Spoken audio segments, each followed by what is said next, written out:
Ilya, power puncher, boxer, low stance versus Charles Oliveira. If someone gave you $100 grand to bet on that fight, who would you bet? Ilya. But if you're asking who I would want to win, I'll put Charles. I'll put my money on Charles. Yes. It's basically because Charles is going to stand in there upright like you're saying, and Ilya's got a really good way of connecting with that chin. Charles Oliveira claims Islam Makhachev didn't leave lightweight to dodge challengers. He fled to avoid the brutal weight cuts destroying his body. Weigh-ins on Friday, I saw how drained he was.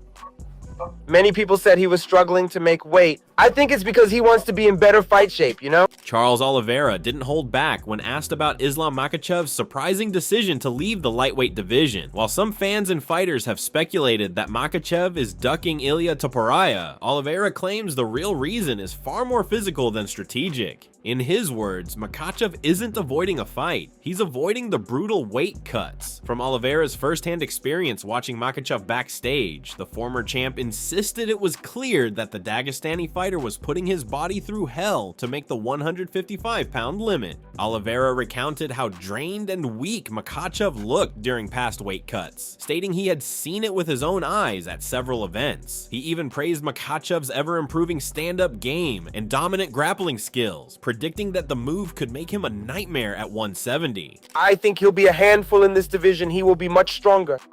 He's improving a lot on his feet, and his ground game is incredibly strong, so that will be a great fight. He's facing a tough guy who hits the body hard and moves well, as we saw in his fight against Bilal, right? But that's how it is. To be a champ, you have to fight the best. With Makhachev vacating the lightweight title, Oliveira finds himself back in the spotlight, now matched up against Oliveira-Topuria for the vacant belt at UFC 317. But Oliveira isn't just aiming to win, he's promising violence. Despite being best known for his 21 career submission victories, the Brazilian has made it clear that he plans to knock Topuria out. Confident and laser-focused, Oliveira said he doesn't need to prove anything to anyone, but he'll still make a statement by finishing the undefeated Spaniard with strikes. Então, eu tô em busca do título. Eu não corro de ninguém, nunca corri, não vai ser agora que eu vou correr. Eu tô pronto para lutar contra qualquer um desses caras, né? Respeito todos eles, mas vou imprimir meu ritmo, meu jogo. Por que não, né? Se for pelo título, por que não lutar com o Topuria? Eu tô em busca do título, eu não quero fazer mais uma luta para poder esperar o título, não. Para mim isso não me interessa, eu quero lutar pelo título. What are your thoughts on Oliveira-Topuria and Oliveira-Topuria as a fighter? How do you feel about just the overall fight? É uma grande luta, ele é um grande lutador, mas eu não preciso provar mais nada pra ninguém, que eu sou, que eu vou jogar feliz aí com a Lenda do Speak Legion. Mas só chegou na oportunidade gigantesca, eu vou nocautear esse cara. Essa é a He's gonna knock this guy out. Sheesh. Sheesh. Ilya, power puncher, boxer, low stance versus Charles Oliveira. If someone gave you $100 grand to bet on that fight, who would you bet? Ilya. But if you're asking who I would want to win, I'll put Charles. I'll put my money on Charles. Yes. It's basically because Charles is going to stand in there upright like you're saying, and Ilya's got a really good way of connecting with that chin. Really, really nice. Just like what he did with Wolf. Ilya's got more opportunities than Charles does. Oliveira-Topuria, riding a perfect 16-0 record, doesn't appear fazed by Oliveira's confidence. He fired back with bold declarations of his own, stating that Oliveira is in for a level of punishment he's never experienced before. Topuria dismissed comparisons to any of Oliveira's past opponents, pointing out the Brazilian has already lost 10 times, none of which came against someone with his unique blend of speed, precision, and power. Topuria thanked Oliveira for taking the fight, implying it wasn't an easy decision for the former champ, especially with everything on the line. Faltaba, he dicho la verdad, tiene 10 derrotas, no he dicho otra cosa. Tiene 10 derrotas, 5 por knockout, 4 por sumisión, 1 por decisión. Dice que es la división más difícil que hay. Cuando él estaba peleando en 145, hasta Cub Swanson le ha metido una paliza. Ahí se tiene que acabar la conversación. Algo que no pudo conseguir en 145 libras, lo consiguió en 155, que se convirtió en campeón del mundo. Entonces, ¿por qué esa división es más difícil que de la que yo vengo? O sea, no le encuentro ninguna lógica, y por eso dije también que parece que no se ha leído ni la hoja de un periódico. Así que si eso es una falta de respeto, yo no sé desde cuándo decir la verdad es una falta de respeto. Yo nunca mezclo lo personal con lo profesional, ¿verdad? No tengo ningún problema con Charles. Seguramente una vez nuestras carreras se hayan acabado, podamos estar juntos, pasar un buen rato, cenar, comer, lo que haga falta, pero esto es un deporte. ¿sabes? Dentro de un octógono. For Oliveira, this bout may represent one of his final shots at UFC Gold. At 35, he's already been champion once, but a victory here would bring him back to the top of a division he's long dominated. His recent knockout win over Beneil Dariush and his TKO of Michael Chandler proved that his striking has reached a new level, complementing his elite jiu-jitsu and Muay Thai setups. Oliveira has evolved into a complete mixed martial artist, capable of finishing opponents anywhere the fight goes. But I like what you were saying, Topuria versus Oliveira. Oliveira. Your first introduction at 55. He's kind of the, the Oliveira king so of 55 tall and dangerous. So dangerous everywhere, dangerous striking, huge reach advantage. Yeah. But if you're Topuria, you're not going to go up to 55 without some sort of guarantee. Because remember, he's giving up the belt, so he's not getting pay-per-view points. But it's his idea. Well, because the weight cut's too tough. Is that what it is? Yeah. But Topuria, freshly moved up from featherweight, is carrying serious momentum. After finishing legends like Max Holloway and Alexander Volkanovski in back-to-back fights, he's gunning for his second belt, and maybe even a third. In a sport where double champions are rare, Topuria is already dreaming bigger. At a recent event in Spain, he mentioned aspirations of one day becoming the first UFC fighter to win titles in 3 weight divisions, eyeing a future leap to welterweight as a real possibility. There is a pathway for Ilia-Topuria becoming a 3 weight division champion. If Ilia beats Charles and if Islam becomes the champ, he would have to abandon 155 pounds, but if he vacated and came to 170, this is like dream stuff now. Michael Bisping, a former champion himself, called the idea crazy, but didn't dismiss it. He believes Topuria has what it takes to beat Oliveira and capture the lightweight title, which would set the stage for a potential historic run. Bisping also entertained the thought of a future mega fight between Topuria and Makhachev at welterweight, assuming Makhachev dethrones Jack Della Maddalena. With Topuria's rising star power and unbeaten record, the UFC could easily be tempted to book that fight if both men continue winning. Ilia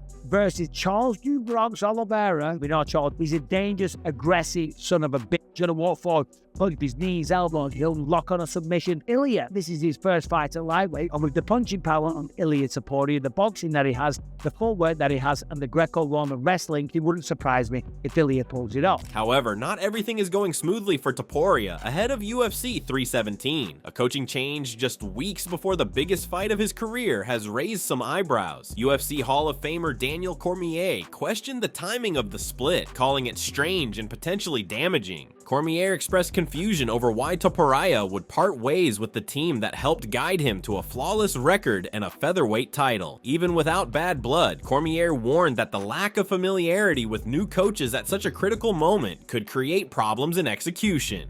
Wants to fight Islam, but needs to get through Charles Oliveira first, especially, guys, when we are hearing that he and his team are kind of going in separate directions. Just because of the schedule. They said it's no bad blood. I really don't know how, at this point, a month before what will be your opportunity to win a second title, how much effect that will have on Team Topuria. Honestly, if I'm Ilia, I'm still just using those guys. Because even if I have to do my training camp with someone else, I know that those guys know me so well that if they can get with me for a week, 2 weeks, we are still so aligned, especially if there's no bad blood. We're still so aligned that we will get through the fight and we will still be able to coexist. Not only coexist, but also we gel, right? This is a team that got this guy from a young man to being 16-0 or 17-0 UFC champion, beating 2 of the greatest featherweights of all time, right? So to have that familiarity is very important to an athlete. A lot of times we see athletes switch teams, all these things as they get down later into their career. This man is still in the heart of his career. So there is something to the idea that we have grown so much that we can't come together and collaborate on what is going to be one of the biggest moments of his entire fight career, especially knowing that those guys have trained him since he was like 15 years old. To me, that's a little bit odd. Kenny Florian added his own thoughts on the matchup, giving Topuria the edge due to one very specific advantage. Florian compared Topuria's pocket boxing to that of boxing great Canelo Alvarez, praising his mastery of close-range exchanges. According to Florian, Oliveira's vulnerability in that exact range has led to several of his losses, and Topuria is particularly dangerous when he's fighting inside. It's a key area of the fight where the Spaniard could do real damage. We got a fight for International Fight Week, Ilia-Topuria versus Charles Oliveira. Yeah. Most important question, who will have the better suit on fight day? Because we're talking I would say top 5 pound for pound dressers. Yeah. UFC. Absolutely. Well, it's so interesting, right? Because, sometimes you can tell a lot about someone, the way that they dress a little bit. And you have Charles Oliveira, who, is very flashy. He'll certainly be the more colorful guy in the suit. He always comes with like a green or a red or something wild, hair dyed, all that stuff. And then Ilia-Topuria kind of like, your clean kind of normal type suits, but everything, really well done. And then that's kind of the way that they both fight. There's a lot of flash to what Charles Oliveira does. A lot of things really stand out. Whereas with Ilia-Topuria, he does a lot of things that are very much rooted in fundamentals, but he has mastered those fundamentals. So a lot of those things, it's like, he's wearing just a regular black suit. You're like, oh, it's like a really fancy Gucci one-off or something. You know what I mean? Like the things that he does in the cage are hard to really appreciate unless you're looking underneath the hood. And this is a guy whose fundamentals are just so damn good. And you're starting to see it, obviously, with, I guess maybe not starting, but we're seeing it consistently now with the way that he's winning his fights. I mean, he's knocked out the 2 greatest featherweights of all time. And it's just spectacular to watch. And he's going against a guy in Charles Oliveira who always delivers exciting fights. He's a finisher on the ground. He's a finisher on the feet. So I think that's setting up to be a spectacular main event. While Topuria remains the betting favorite in many circles, Oliveira is no stranger to the underdog role. Throughout his UFC career, he's turned doubters into believers time and time again. His ability to combine Muay Thai with grappling has allowed him to dictate the pace and style of his fights, pulling off finishes against elite opposition. And with a renewed focus on striking, Oliveira seems determined to surprise Topuria with his hands rather than his submissions. You're fighting on the Charles Oliveira versus Ilia-Topuria card. Charles is a big underdog. How do you see that fight going? Yeah, that's a tougher matchup that a lot of people think. They think Topuria gonna run through Charles. You never count Charles Oliveira out. I think he's very tough. But Topuria is good, He's 145. It's going to be a tough fight for both fighters. I don't have an opinion on that. I was leaning more to Topuria, but today I just had a podcast with Charles on my Brazilian channel. It's just very hard to not like the guy. That makes harder, to pick against him. So I'm going with Charles just because he's Brazilian. Meanwhile, the shadow of Islam Makhachev still looms large over the lightweight division. Though he won't be fighting for the title, his presence continues to stir drama and debate. Chael Sonnen recently called Makhachev a coward for skipping out on a potential defense against Topuria. That didn't sit well with Daniel Cormier, who took to YouTube to defend his friend and former teammate. Cormier questioned whether Sonnen was being serious or just trolling for reactions, but made it clear that Makhachev's decision to move up in weight had nothing to do with fear and everything to do with long-term health and performance. That's not a sign of courage. That's a sign of cowardice. I know this is your friend, DC. I think of Islam as my friend too. But let's think of what happened. You have an undefeated, #1 ranked world champion who's chasing you down. He is willing to leave his division behind. He's willing to walk away from his belt to chase you down. You are so interested in getting away from this guy that you not only leave his health, you leave your division, and the whole thing is only contingent that you don't have to fight Islam. Not for nothing. This is not the way champions conduct themselves. That's not a sign of courage. That's a sign of cowardice. As if the stakes weren't already high enough, Paddy Pimblett has re-entered the conversation after finishing Michael Chandler in dominant fashion at UFC 314. Pimblett reignited his feud with Topuria. The two have a bitter history, dating back to a near altercation at a fighter hotel years ago. Although they shared a brief moment of civility while cornering teammates earlier this year, Pimblett still has his sights set on a showdown. He recently posted a veiled threat on Instagram, hinting that he'd love to land the same head kick on El Chorizo that he used to stop Chandler. While Topuria hasn't responded, the buzz around a potential Pimblett versus Topuria title fight is growing louder. What about Ilya? Because he's moving up to 155, right? Yeah, always. And you guys have a long history. Yeah. That press conference 2 years ago was one of the most fucking entertaining press conferences of all time. Your chirps, like calling him like a fucking chorizo, Yeah. sausage and shit. That's what he should have changed his name to, It lad. was funny. He's changed his nickname to a nickname, hasn't he? Like Legend or something. Yeah. Should have changed it to El Chorizo. Would have been well funnier. What do you make of his like evolvement? Because that was a long time ago, and now he's kind of fucking leveled up like Yeah, crazy, he has. right? But we always knew he was a good fighter. Know what I mean? Like that's something what pisses me off about him. Even though I hate him and I think he's a bellend, like I wouldn't lie and say he's a shit fighter because he's not. But that's what he says about me, and it made me laugh when he said, "What did he say? He called me fat." That's like, lad, you can't make your weight division anymore that you are champion of, and you're trying to call me fat. Former UFC bantamweight champion Aljamain Sterling shared his take on a possible fight between Charles Oliveira and Ilia-Topuria, pointing out how dangerous both athletes are in their own ways. He talked about Oliveira's top-level jiu-jitsu skills, reminding fans that Oliveira has more submission wins than anyone else in UFC history. But Sterling also mentioned how Oliveira often gets knocked down in fights, which could be a big risk against someone with Topuria's punching power. Even though Oliveira has shown time and time again that he can recover and come back strong, Sterling wasn't sure that strategy would work against someone like Topuria, who's proven he can take damage and still come out on top. I like Ilya in this one. I don't know. But it's hard to count out Du Bronx. Du Bronx is, I still think he's him. But then I said that about Max. I said that about Volk. And I'm not saying that those guys were going to win against Ilya, but you say that those guys are still them, and then Ilya goes out and does that to them. You're like, fuck. I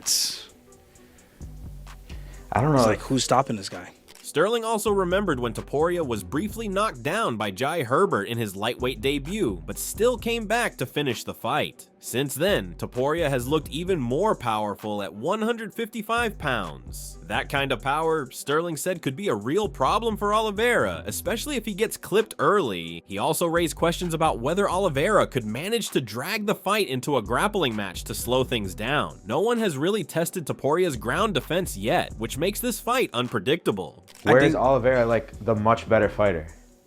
I don't know. Maybe the grappling department. Is he much better though?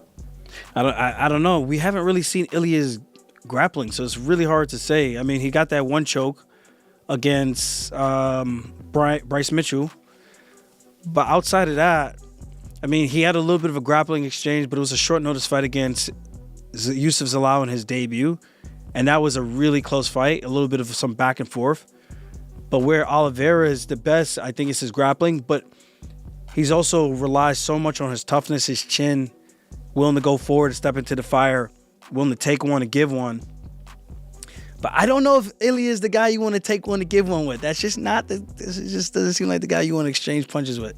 Meanwhile, coach Tim Welch gave his own thoughts, suggesting that putting Topuria against Oliveira before a possible shot at the title might not be the smartest move. He brought up how Oliveira's aggressive, upright striking style, often using knees and forward pressure, could clash with Topuria's low boxing-focused stance. Because of these contrasting approaches, Welch sees a lot of danger in the matchup for Topuria and questions whether it's worth the risk. That's a dangerous fight. Rab calls it stupid to make Ilia-Topuria fight Charles Oliveira before Islam Makhachev. How is that? Ilia-Topuria says he got promised that he would fight for the title if he vacates. By who? The security guard outside his room? Yeah, he kind of hinted that he got promised that. I feel like Charles, Ilya. That'd be fucking fire. I think Ilya might batter him. The way Charles comes forward with those reckless knees. And he's got the chin floating up high too. Stands up tall like a really tall Muay Thai guy, and Ilya's like a low boxer. That's a dangerous fight for Charles. MMA analyst Luke Thomas chimed in too, saying that the best possible fight would have been between Islam Makhachev and Ilia-Topuria. But even though that matchup isn't happening right now, he still thinks Oliveira versus Topuria is a thrilling fight that fans should be excited about. Thomas also shared his excitement about the idea of Makhachev moving up to welterweight, where where he could face tough contenders like Jack Della Maddalena, Sean Brady, or even Khamzat Chimaev. From his point of view, both the potential lightweight and welterweight matchups are great for the sport. The number one fight that could have been made among all permutations was Islam Ilya. That's the best fight that could have been made. But the point I've been trying to make is that while that would be the most desirable one to choose, it's not like you're getting something bad even though you're not getting it. In other words, Topuria against Oliveira for the lightweight belt is fire. I don't care what anybody else says. It's fire.